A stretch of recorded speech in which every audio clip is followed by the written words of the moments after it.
pananampalataya sa iyo bilang isang bayan. Ang pananalig namin sa iyong kagandahang loob ang siyang nagligtas sa amin sa napakaraming kalamidad na dulot ng kalikasan, gayon din ng mga dahil sa kagagawa ng tao na dumagok sa aming kasaysayan. Iligtas mo po kami mula sa lagim ng digmaan. Dinggin mo ang aming pagsusumamo. Kahabagan mo po kami, Panginoon. Ipagsanggalang kami sa puwersa ng kasamaang naguudyok sa mga pinuno ng mundo. Naniniwala kami na hindi kami nakikipaglaban sa mga tao, kundi sa mga pinuno, sa mga may kapangyarihan, sa mga tagapamahala ng kadilimang umiiral sa sanlibutan ito, sa mga hukbong espiritual ng kasamaan sa himpapawid. Ipinapanalangin namin ang mga pinuno na pinagkatiwalaang gumawa ng mga pagpapasya para sa aming bansa. Buong puso naming ipinagkakatiwala sa iyo ang aming kinabukasan at humihingi kami ng kapatawaran na tabag sa mga panahon na dahil sa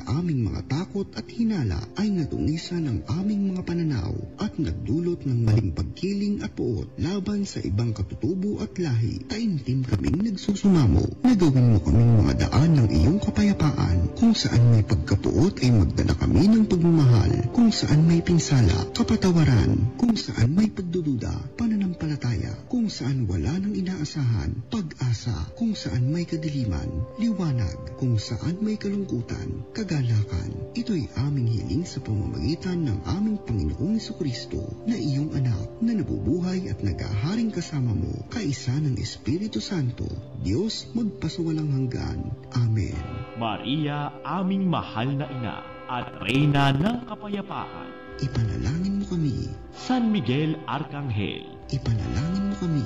San Jose, ipanalangin mo kami. San Francisco ng Assisi, ipanalangin mo kami. San Lorenzo Ruiz, ipanalangin mo kami. San Pedro Calungsod, ipanalangin mo kami.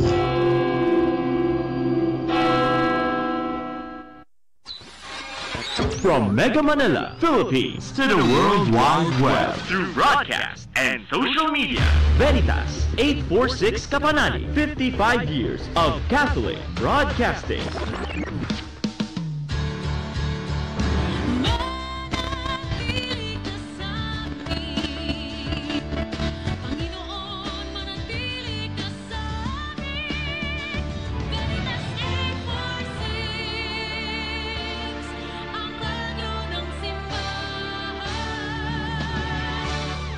Member, Catholic Media Network and kapisanan ng mga broadcaster ng Pilipinas. Philippine Standard Time, 4 na minuto makalipas ang 8:08 ng gabi. Ngayon po ay araw ng Linggo, 17 ng Nobyembre, taong 2024. Narito ang Veritas News Alert Nationwide. Ipinarating ng kanyang kabanalang Francisco sa mga kabataan na kailanman nawa hindi sila mawalan ng pag-asa at patuloy na magpursige upang maabot ang mga pinapangarap sa buhay, higit na ang mga layunin na tutulungan ng kapwa na mapabuti ang estado ng kanilang buhay. Mensahe pa ng Santo Papa na palawigin ng mga kabataan ang kanilang pakikipag-ugnayan sa magkakaibang sektor ng lipunan upang epektibo na makita ang kalagayan ng kapwa at makalikha ng mga pamamaraan na tutulungan sila. Nawa ayon pa kay Pope Francis, mapanatili o higit pang mapatibay ng mga kabataan ang pakikipagkapatiran sa lipunan upang mabigyan din ng boses ang mga nasa laylayan ng lipunan. Ang mensahe ni Pope Francis ay pinarating sa kanyang naging pakikipagpulong sa mga opisyal, kawani at miyembro ng Italian Youth Council. Magbabalik ang mga balita mamayang 9:00 ng gabi. Ako ang inyong kapanalig, Jeremiah Figueroa, sumainyo ang katotohanan. Abangang muli ang Veritas News Alert Nationwide. Thy word is a lamp unto my feet and a light unto my path. Ang Biblia ngayon. Isang pastoral na pag-aaral tungkol sa nilalaman ng banal na kasulatan, tutugon sa mga usaping kinakaharap natin ngayon. Batay sa katotohanan, lapat sa karanasan. Tuwing Linggo, 8:00 hanggang 9:00 ng gabi, dito lamang sa Veritas 846, ang radyo totoo. Hatid sa inyo ng Paulines ng Biblical Apostolate ng Archdiocese of Manila at ng Veritas 846. If today you hear the voice of the Lord, harden not your hearts. Ang Biblia ngayon. Makinig.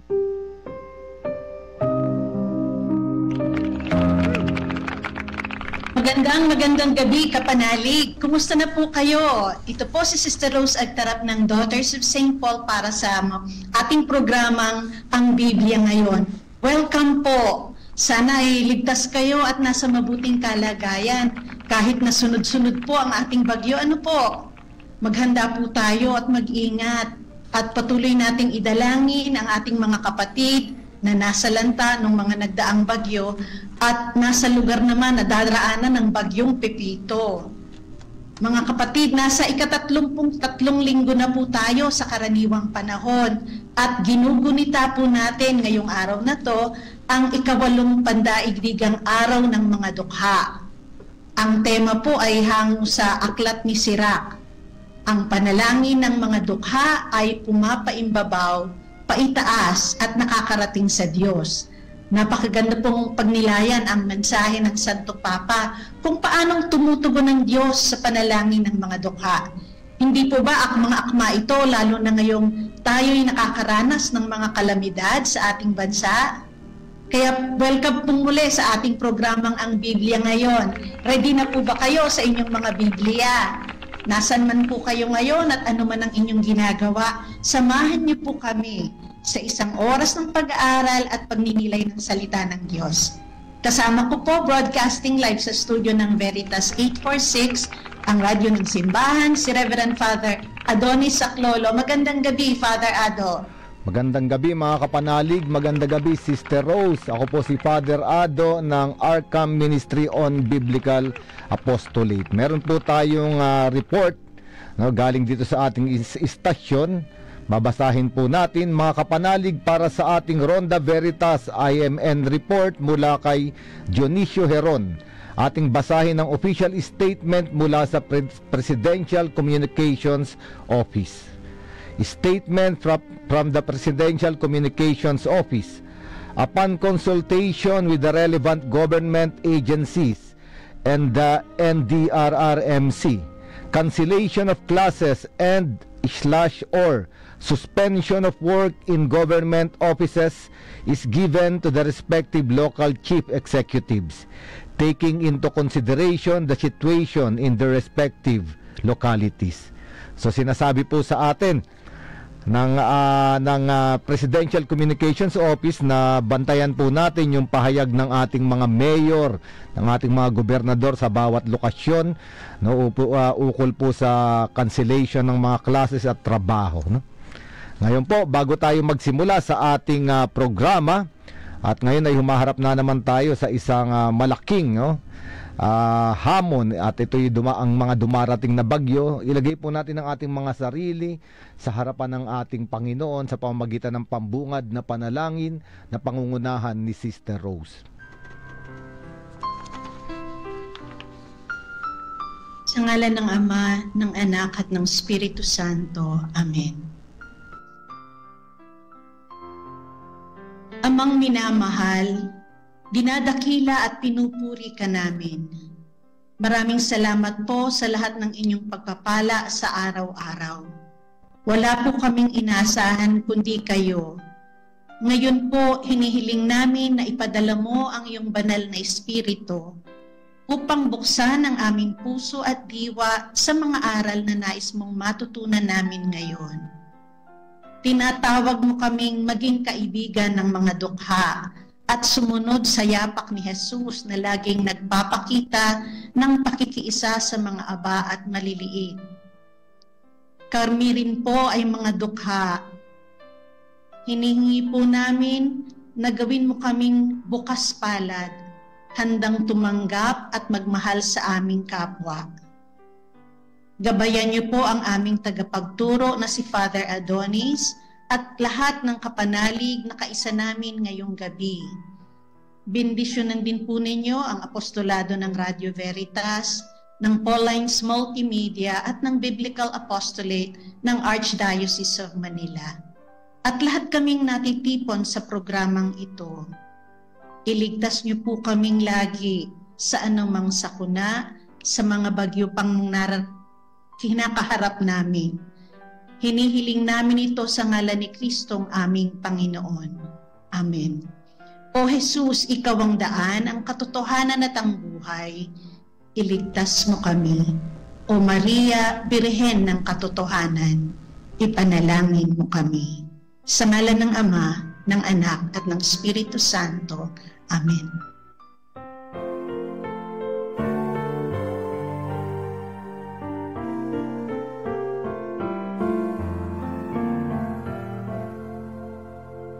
Jesus na aking kapatid, sa lupa namin bumalik. Iyong mukha'y ibang-iba, hindi kita nakikilala.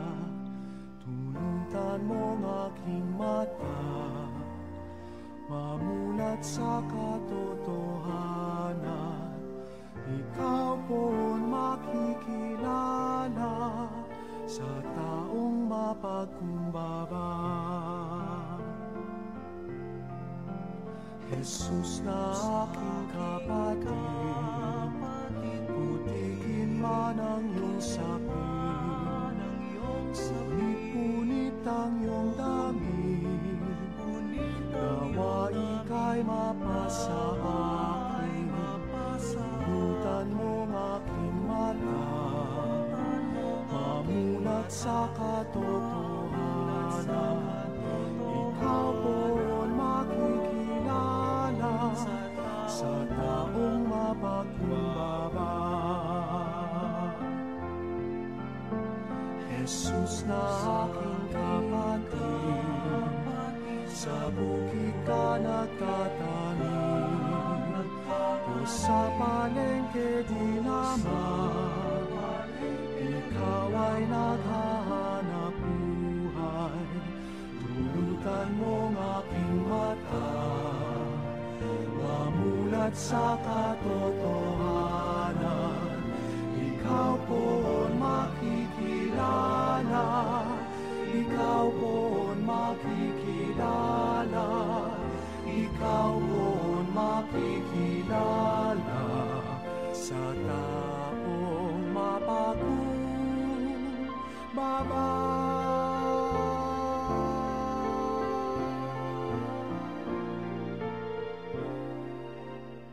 Natural na sangkap, natural na sangkap, natural na sarap, natural na sarap. Idaan sa gaan, Idalite Herbal Tea na yan, Idalite Herbal Tea na yan. Ay, hirap gumalaw, ay, napapasigaw. Daliri sa paa at kamay, sakit na, napapaay. Nandito ang Turmerica Plus, tunay kang walastik. Mahalagang paalala, ang Turmerica Plus ay hindi gamot at hindi dapat gamitin panggamot sa anumang uri ng sakit. Ano nga ba ang bagyo?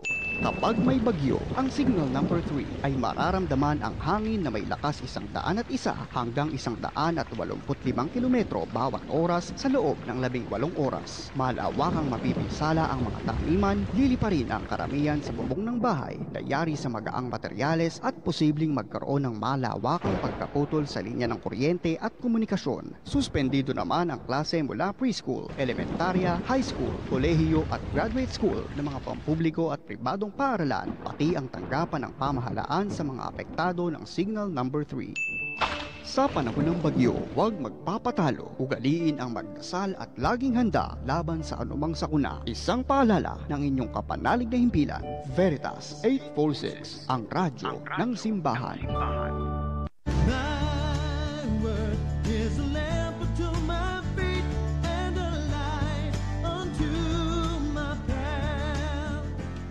Ang Biblia ngayon. Makinig.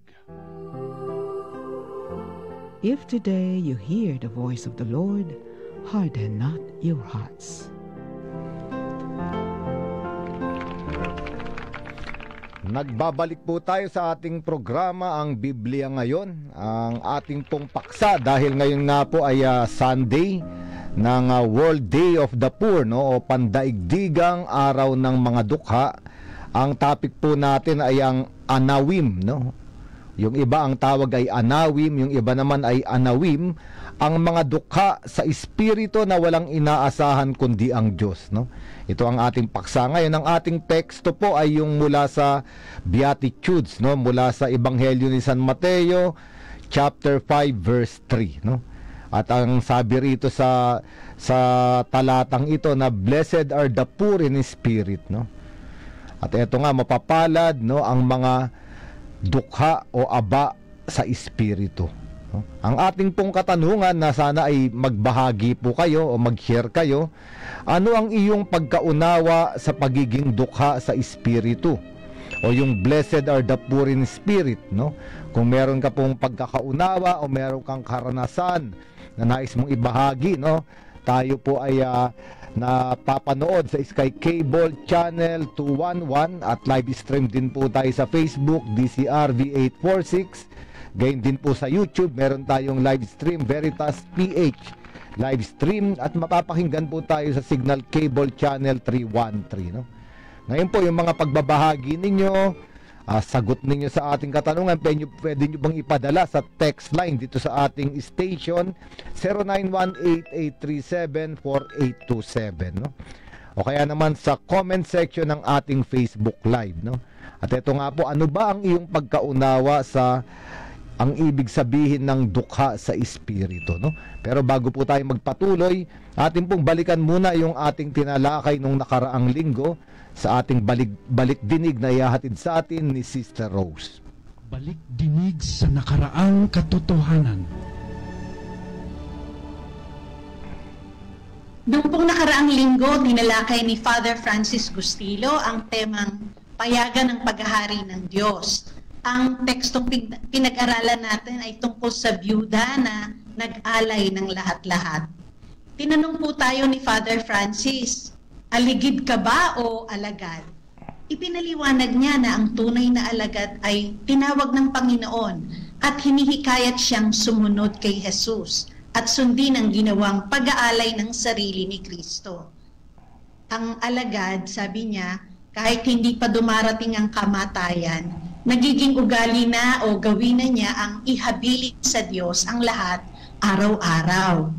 Ang pag-aalay ng sarili ay hindi lang yung sobra, kundi ang buong sarili. Kasi sabi ni Jesus, di ba, ang kalooban ng Ama ay maialay ko ang buong sarili. Ganon din ang alagad ni Jesus. Pero nagagawa natin ito kapag inuna natin ang ating kapwa bago ang sarili. Maraming tao daw ang gumagawa nito. Diba? Halimbawa, yung isang empleyado na ibinibigay ang lahat ng kakayahan niya sa trabaho. Those who do their work beyond the call of duty. Lalo na yung mga rescue operations, no? Mga health workers, police, sundalo, naglilingkod sila para maligtas ang lahat at hindi mapahamak ang mga tao.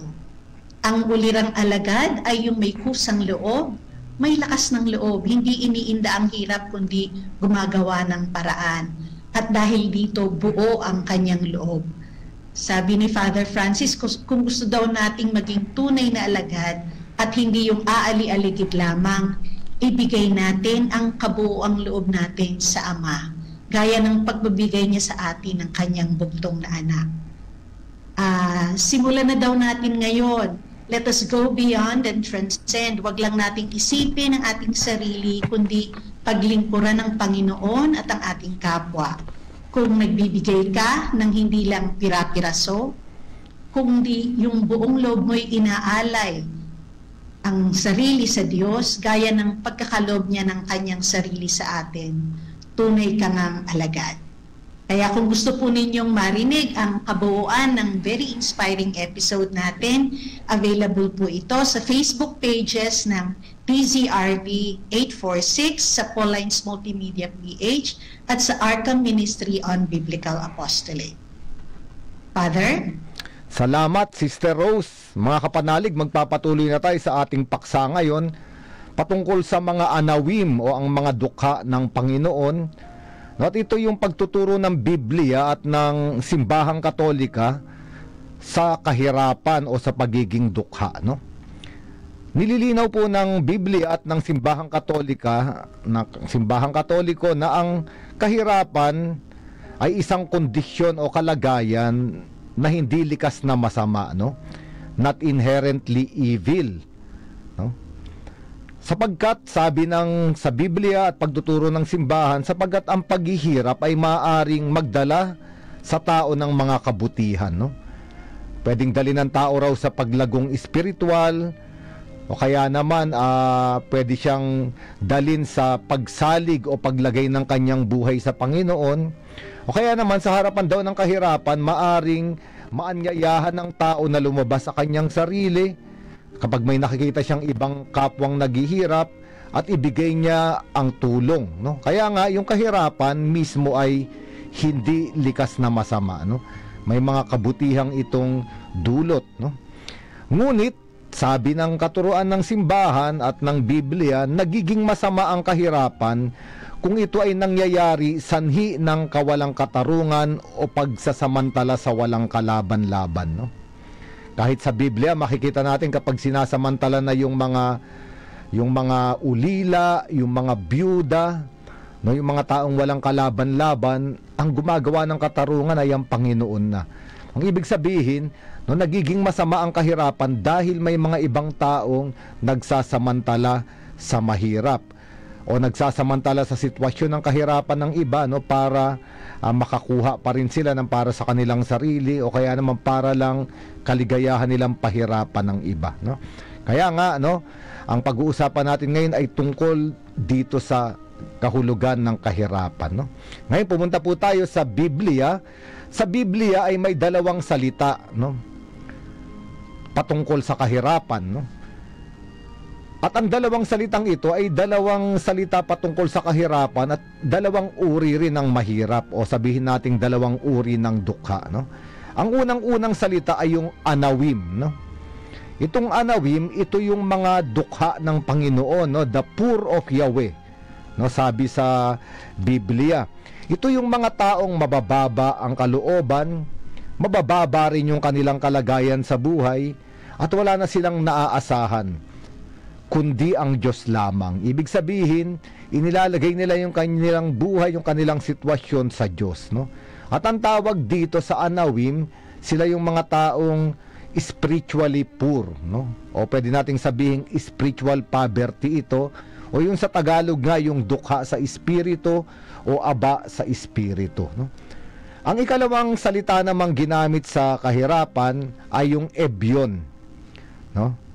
Ebyon, ito naman ay literal na material na paghihirap, no? Kapag sinabing ebyon, no, ito yung taong naghihirap sa material na aspeto, no? Ibig sabihin wala kulang, no, yung mga pangunahing pangangailangan niya sa buhay ay hindi natutugunan, siya ay ebyon, no?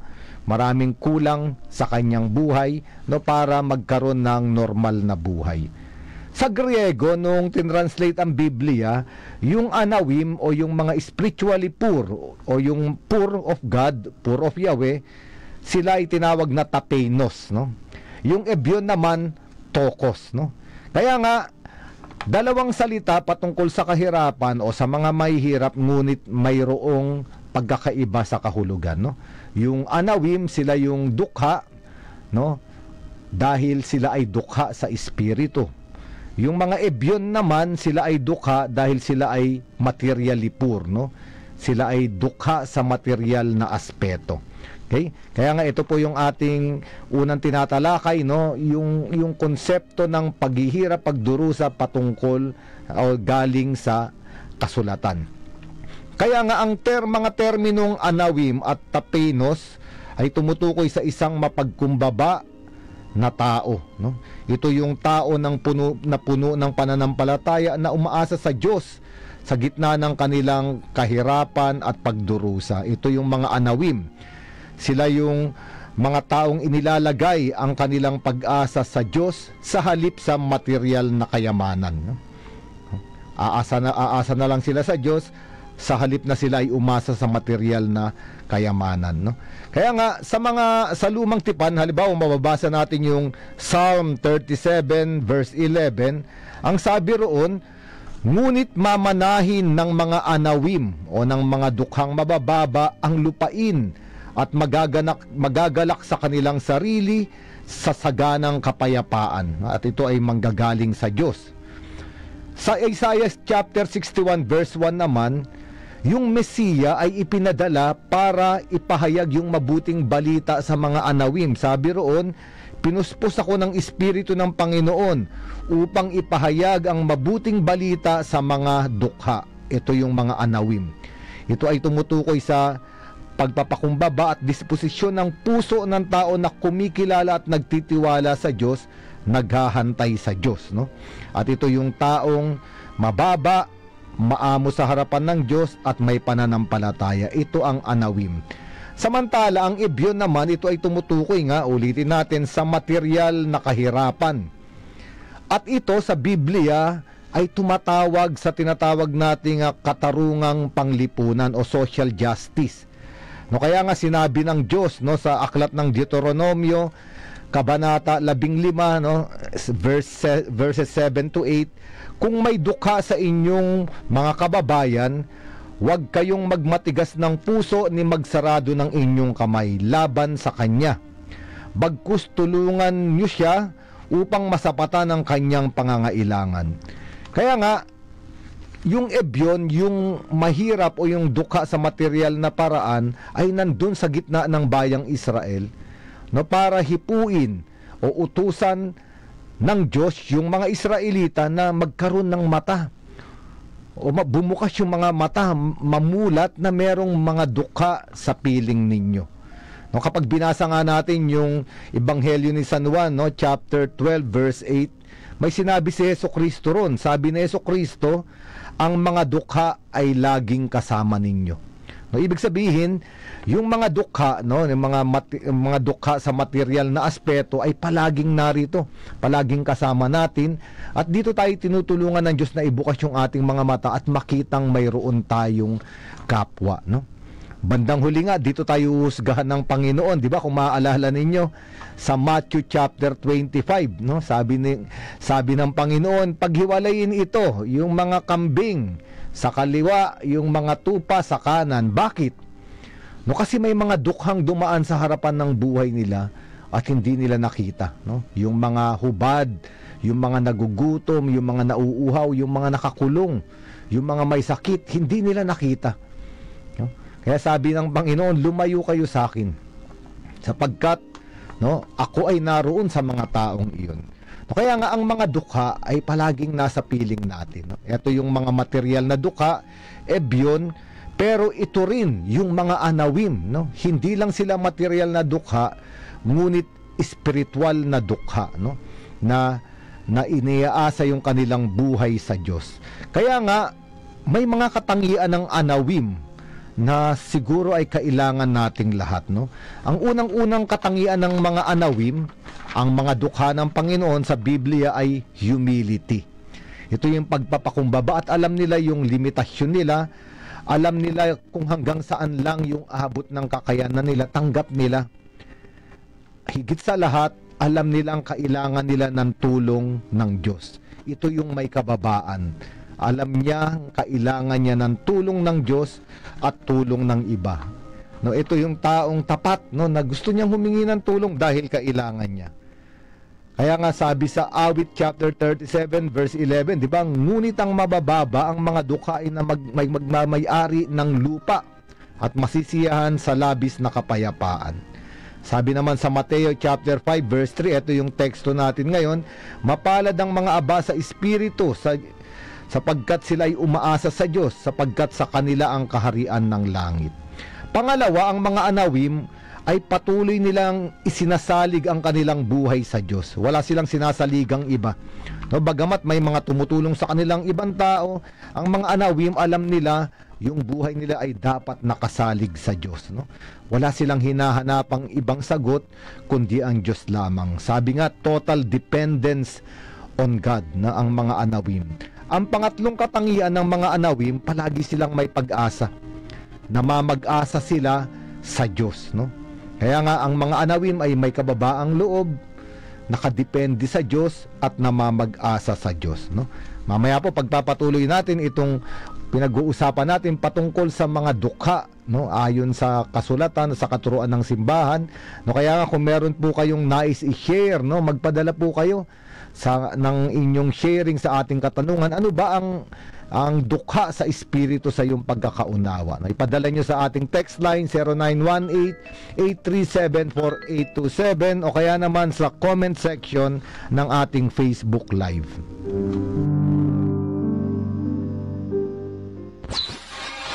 From Mega Manila, Philippines, to the World Wide Web, through broadcast and social media, Veritas 846 Kapanani, 55 years of Catholic broadcasting.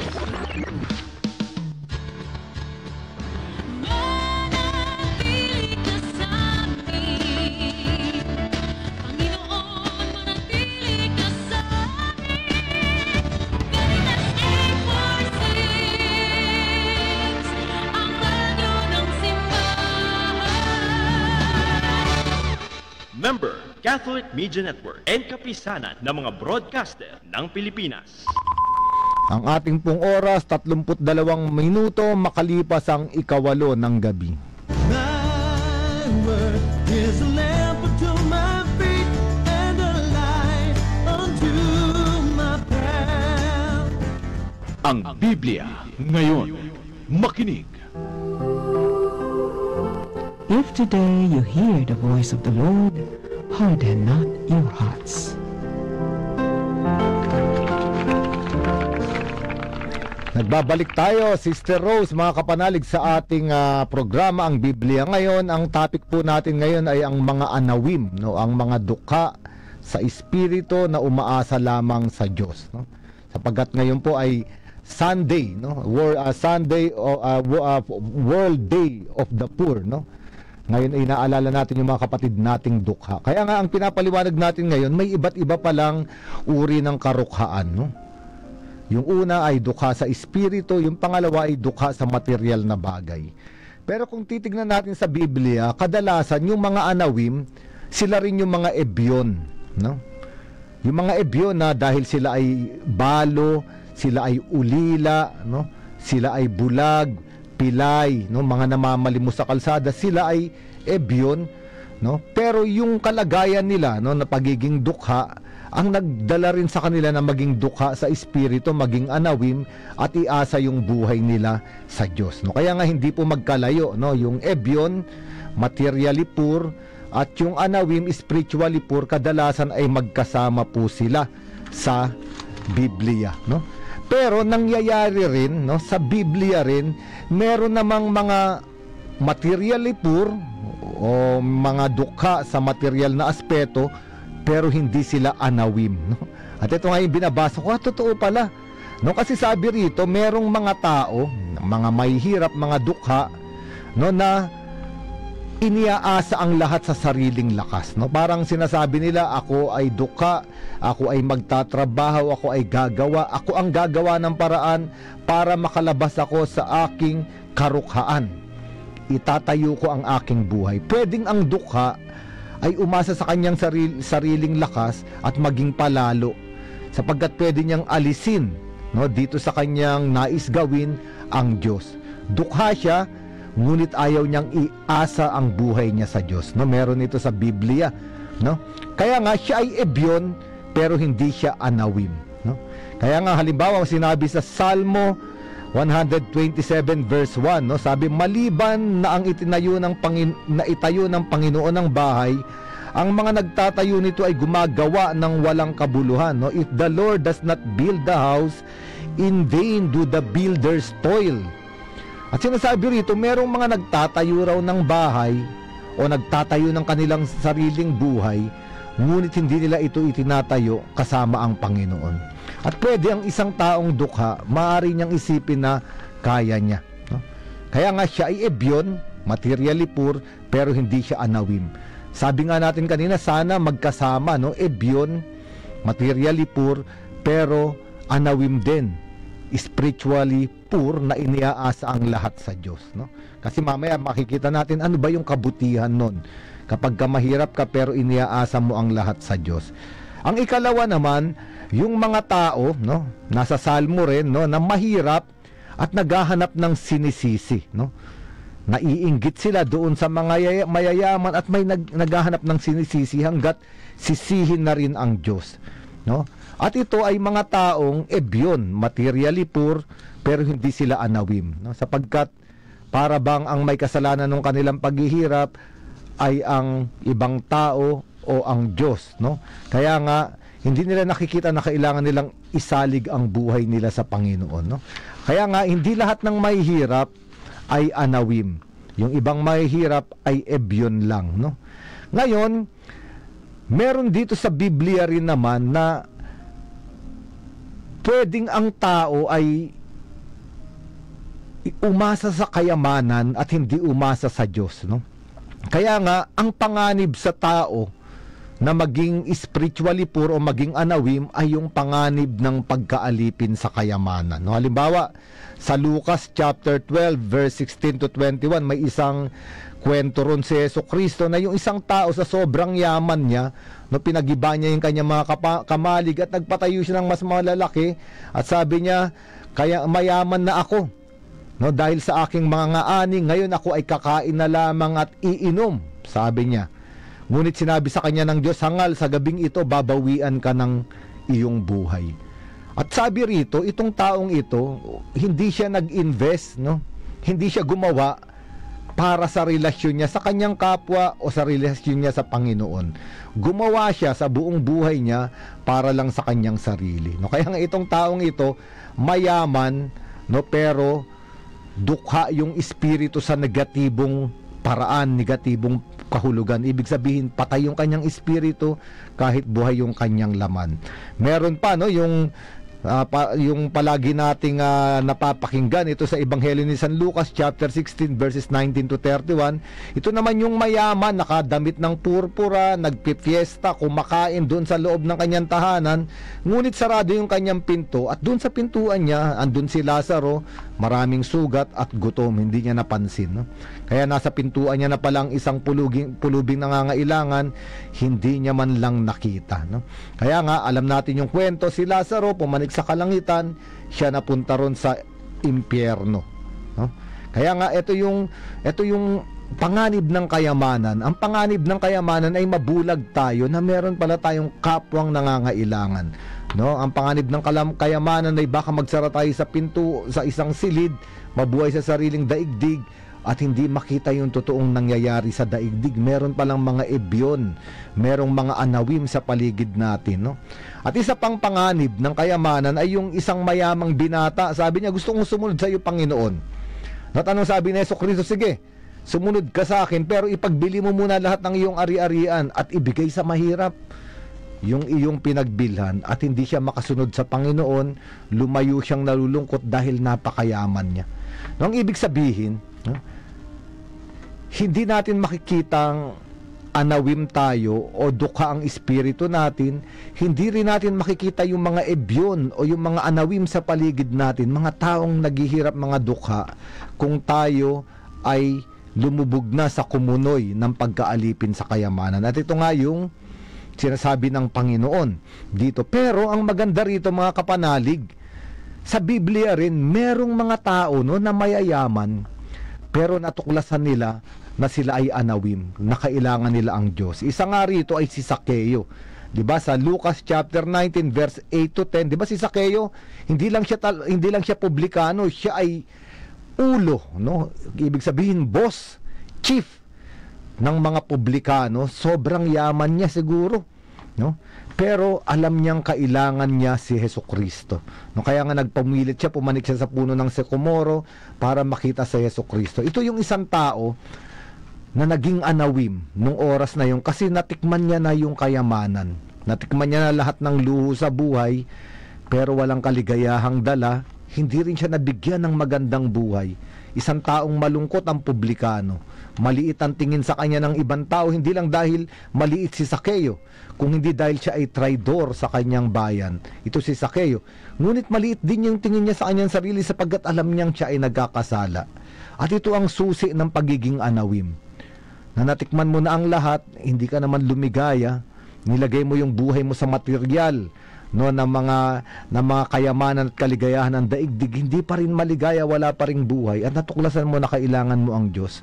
Ito yung karanasan ni Zaccheo, ito yung susi kaya siya naging anawim, no? Kaya nagulat siya nung pumunta si Jesucristo sa kanyang bahay. May iba pang mayayaman, no, na umasa sa Diyos, na sumunod kay Jesucristo. Halimbawa si Jose ng Arimatea, siya ay mayaman. Si Nicodemos, siya ay mayaman, no? Kaya nga sila ay sumunod sa Panginoon. Kaya nga merong mga taong mayayaman pero sila ay anawim dahil alam nilang kailangan nila ang Diyos. Meron namang taong mahihirap, hindi sila anawim kasi para bang di nila kailangan yung Diyos sapagkat akala nila kaya ng kanilang sarili, no? Kaya nga sa pinag-uusapan natin, ang Biblia at ang simbahan ay palaging meron tinatawag na preferential option for the poor, o yung pagkiling at pagmamalasakit sa mga dukha, no? Dukhang ebyon o dukhang anawim, yung mga dukha sa material na aspeto at yung mga dukha sa espiritu, no? Kaya nga, 'di ba? Sa ebanghelyo, ito'y sinasabi na, nakita natin dito na ang Panginoon ay hinahanap yung mahihirap, yung balo sa nain na lumuluha, no? At nalungkot din si Jesucristo kaya binuhay niya yung anak nito.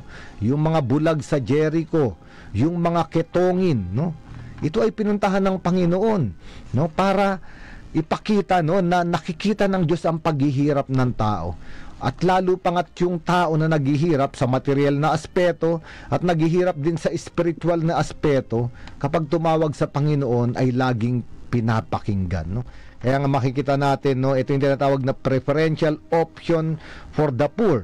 At sa mga katuruan ng simbahan, maraming dokumento, no? Magbigay lang tayo ng ilan dito. Halimbawa, yung Populorum Progresso, ito yung encyclical ni Pope Paul VI. Sabi niya roon, ang tunay na kapayapaan ay nangangailangan ng katarungan para sa mahihirap, no?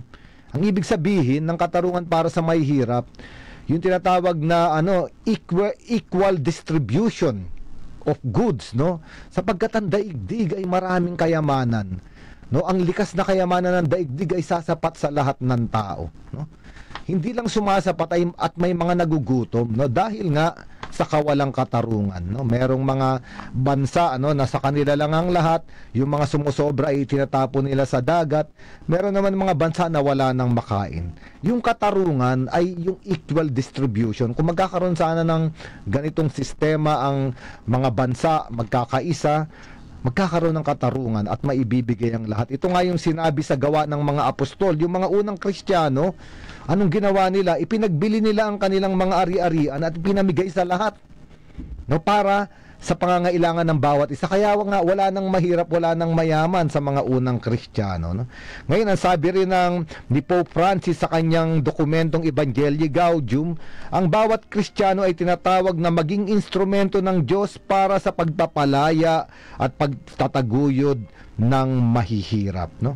Kaya nga tayo bilang simbahan ay tinatawagan kung paanong si Jesucristo meron siyang mata sa mga mahihirap. Tayo rin ay tinatawagan, no, na magkaroon ng mata at mamulat sa mga dukha, no? Sa Catechism of the Catholic Church, sabi roon sa 2446, ang mga ari-arian ay dapat gamitin upang matugunan ang mga pangunahing pangangailangan ng lahat.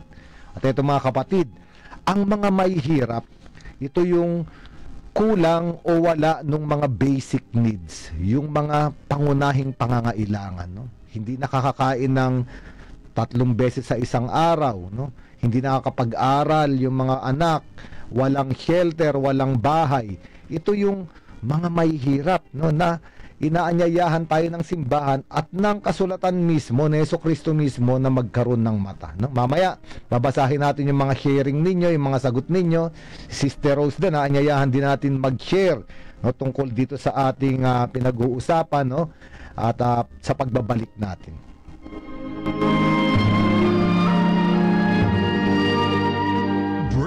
Na. Kumain ng tama, mag-exercise at mag-Ampalaya Plus. Clinically tested, ang Ampalaya Plus ay tumutulong sa pag-control ng blood sugar. Ang Ampalaya Plus ay may inam sa mga diabetiko at pre-diabetics. Kaya mag-Ampalaya Plus araw-araw. Mahalagang paalala, ang Ampalaya Plus ay hindi gamot at di maaaring gamitin paggamot sa anumang uri ng sakit. Alagaan ng kidneys, Uminom ng 8 basong tubig. Renalyn, Renalyn, Renalyn, araw-araw. Mahalagang paalala, ang Renalyn ay hindi gamot at hindi dapat gamiting panggamot sa anumang uri ng sakit.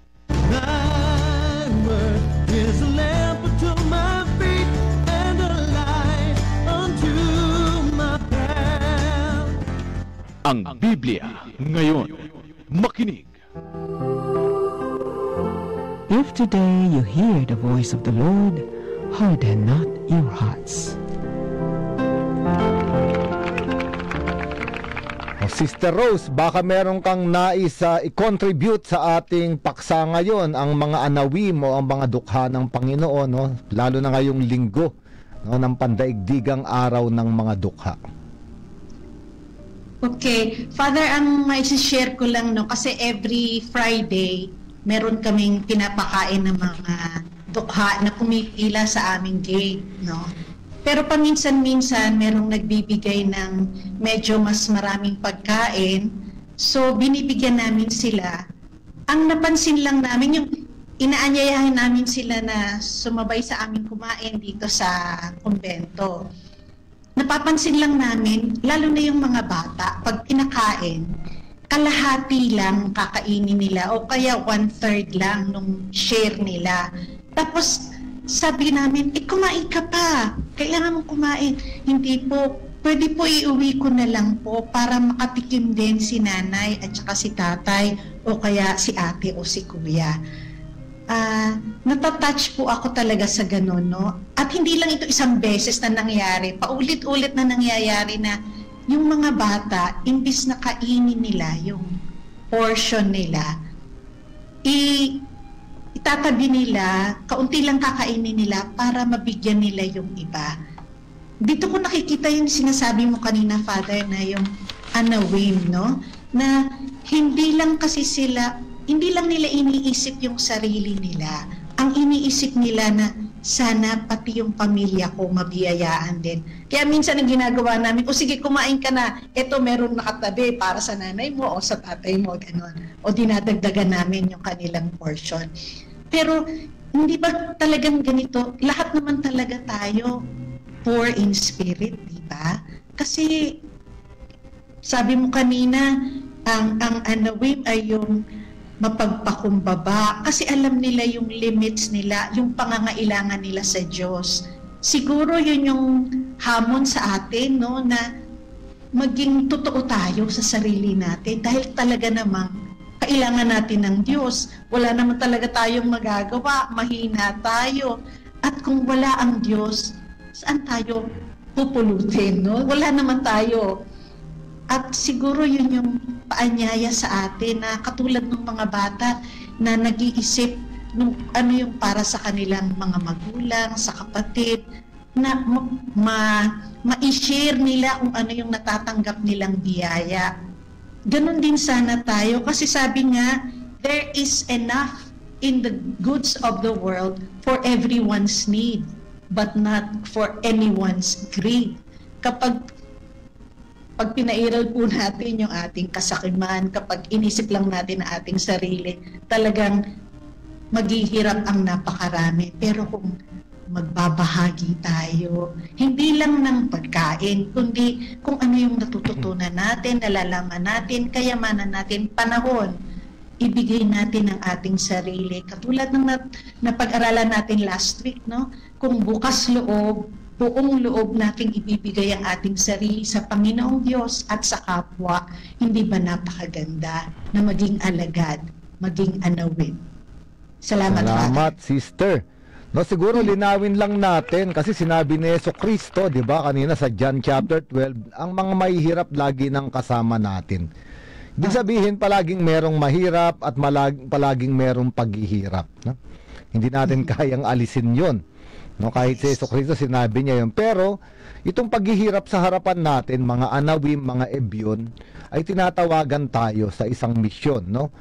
Na samahan sila sa kanilang pagdurusa, hatian sila sa kanilang paghihirap, no, para gumaan naman yung kanilang mga pinapasan, no, at higit sa lahat makita nila nakasama nila yung Diyos sa kanilang kalagayan dahil sa atin. Hindi naman natin sila payayamanin. Hindi natin kaya 'yon, no? Pero sapat na maibigay sa kanila yung mga basic needs, no, yung mga pangangailangan, no? Ang ating simbahan ay maraming ginagawa tungkol dito, no? Halimbawa yung Caritas Universalis, yung Caritas Manila, no? Naalala ko, sister, dahil na-share mo nga kanina yung pinapakain ninyo, nung nasa Tondo ko, 2 taon akong sa aking ipinahandle nung parish priest ko yung Hapag-asa. Araw-araw nagpapakain kami sa mga bata. Bibigyan kami ng bigas nung Caritas, yung may vitamins, then 5 piso bawat bata sa ulam, kulang naman yun. Pero naman maraming mga generous na tao para madagdagan namin yung ulam, para mabusog naman yung mga bata kahit sa tanghalian lang. So 2 years yun, no? At saka kasabay nun, hindi lang naman sila pinapakain, no? Pino-form sila, may formation sila kung paano magdasal, yung mga basic. Maraming ginagawa ang simbahan natin tungkol dito, no? Dahil gusto nating samahan at kilingan yung mga dukha, no? Yung mga dukha sa material na bagay, mga ebyon, ganun din yung mga dukha sa espiritu, yung mga taong nangangailangan sa Diyos. Lahat naman tayo nangangailangan, no? Pero lalo na katulad ni Sakeo, yung mga taong gustong bumalik sa Diyos, yung nakita nilang dukha ang kanilang espiritu, ang spiritual na buhay, ito rin ay kinikilingan ng simbahan. Bukas ang simbahan sa kanila. Kaya nga, ang preferential option for the poor ng simbahan ay both para sa mga dukha sa espiritu na nangangailangan ng Diyos at sa mga dukha sa material, no? Sister, marami nang ano rito, basahin ko lang sandali. Sabi rito ni Mrs. Elizabeth Marsan, God bless, shalom. Please pray, no, for the Marsan family, no? At dito meron pa tayong isang kapanalig, si Opi of Bukawe. Sabi niya, Lord Jesus, punuin mo ako ng iyong espiritu upang maipabatid ko sa iba ang kaligayahan ng iyong kaharian. Ituod mo ang aking buhay sa iyong mga utos na pawang katotohanan. Amen. At nagpadala siya ng tula, pero hindi ko nababasahin, medyo mahaba. Ang title ng tula ay Life Beyond, no? Ngayon, sabi nung may nagkapanalig tayo rito, kapanalig 5698, sabi niya, good PM. Pareho lang po ba ang ibig sabihin ng Matthew chapter 5 verse 3 at Matthew chapter 5 verse 4? Napakagandang tanong po yan, pero mahabang topic po yan. Pero kung babasahin niyo po yung Beatitudes, lahat po yan ay magkakarugtong, no?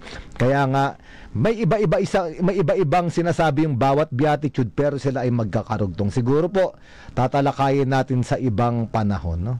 Sabi po naman ng ating kapanalig, good afternoon po, pasensya na po, ano po ang pwedeng gawin sa mga lumang novena, prayer at rosary? Thank you po. Tere ng Sampaloc, no? Sinagot na po natin ito, no? Yung mga sacramentals na blessing, no, hindi po natin pwedeng itapon sa basura. Ang karaniwang ginagawa, kung may lupa pa kayo malapit sa tirahan ninyo, pwede nyo pong ilibing, no? Ito po yung pwedeng gawin. Ang tanong niya rin po, ni Tere ng Sampaloc, saan po yung kumbento ni Sister Rose, no? Baka pupuntahan ka, Sister Rose. Okay, meron naman tayong kapanalig dito, no? Sabi niya, salamat po at naunawaan ko po ang salitang anawim at ebyon. Para po sa akin, ang duka sa espiritu ay ang pagsuko ng lahat sa kanyang buhay sa Panginoon, nagtitiwala at nananalig sa Panginoon. Pasama din po sa panalangin si Jacob Bical at RJ Manlapas para sa complete healing ng kanilang sakit, no? Kapanalig 0167.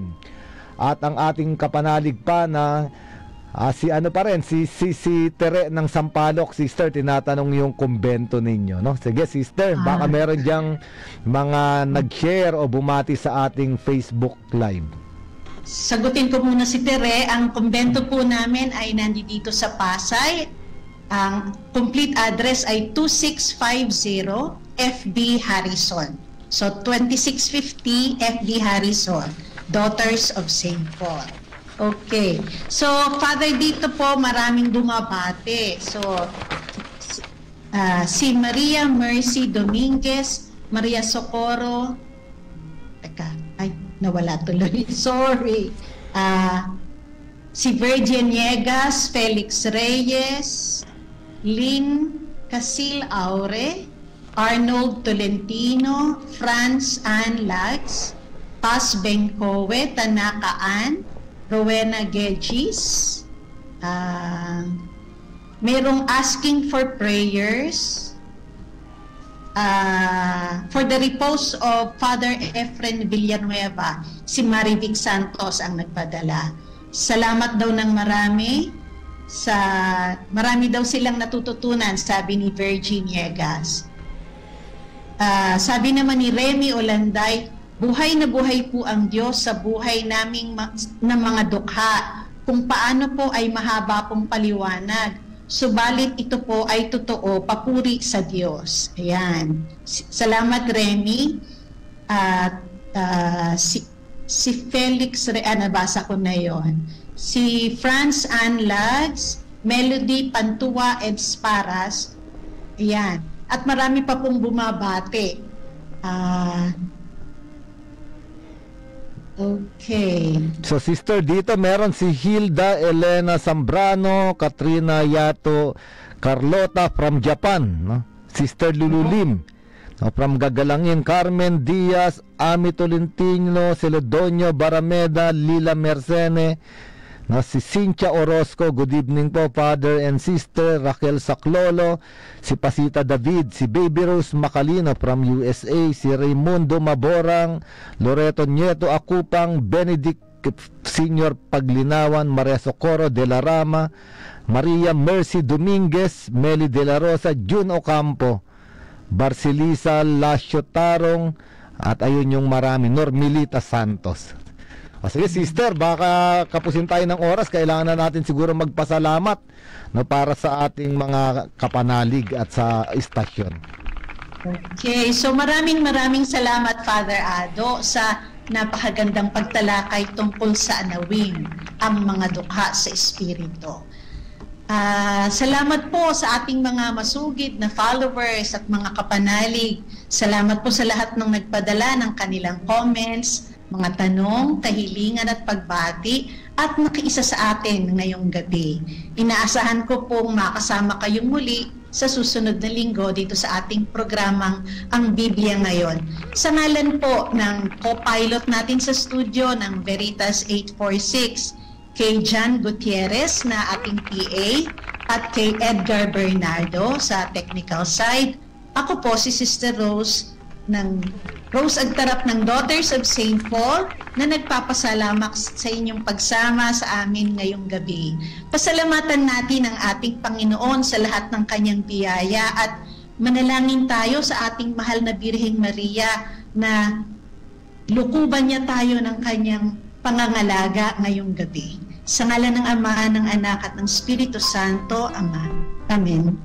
Aba, Ginoong Maria, napupuno ka ng grasya, ang Panginoong Diyos ay sumasayo. Bukod kang pinagpala sa babaeng lahat, at pinagpala naman ang iyong anak na si Jesus. Santa Maria, Ina ng Diyos, ipanalangin mo kaming makasalanan, ngayon at kung kami mamamatay. Amen. Hingin natin ang bendisyon ng Panginoon mula kay Father Ado. Sumainyo ang Panginoon. At sumainyo pagpalain kayong lahat, gayon din ang inyong mga pinakamamahal sa buhay ng ating makapangyarihang Diyos, Ama at Anak at Espiritu Santo. Humayo kayong taglay ang pagliligtas ng Panginoong Hesukristo. Salamat sa Diyos. Sumainyo ang katotohanan.